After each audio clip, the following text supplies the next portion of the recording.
You don't really own your house. The government does. Your name's just on the paperwork to make you feel better. Welcome to reality. If you get sued tomorrow, your house is up for grabs.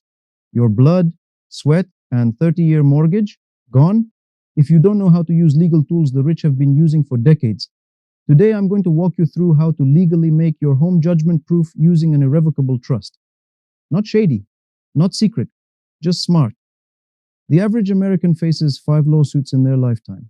Medical bills, car accidents, business liability, divorce, tenant lawsuits, you name it. If your house is in your name, it's fair game. Period. Don't think you're too broke to be sued.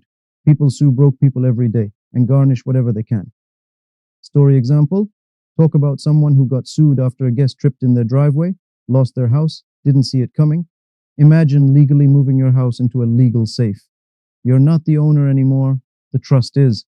Since you don't own it, creditors and lawsuits can't take it. The trust owns it, but you can still live there. Key features: asset protection, estate planning benefits, Medicaid protection after 5 years, passes house to heirs without probate, can include terms for sale, management, etc.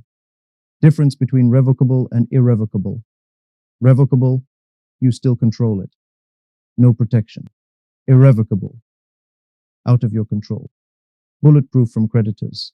Hire a real attorney, not your cousin's friend who sells insurance. Transfer the deed into the name of the trust. Appoint a trustee, preferably someone you trust but not yourself. Include clear instructions for what happens when you die or if you want to sell or refinance.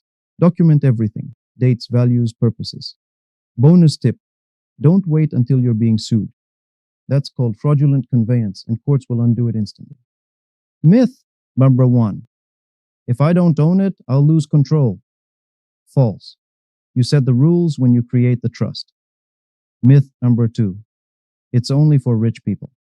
Also false. It's for anyone with something worth protecting, especially your home. Myth number 3. I'll lose tax deductions. Not necessarily. If it's a grant or trust, you may still deduct mortgage interest, property tax, etc.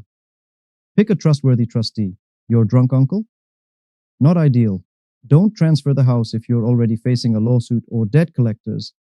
Make sure your homeowner's insurance is still valid under the trust name.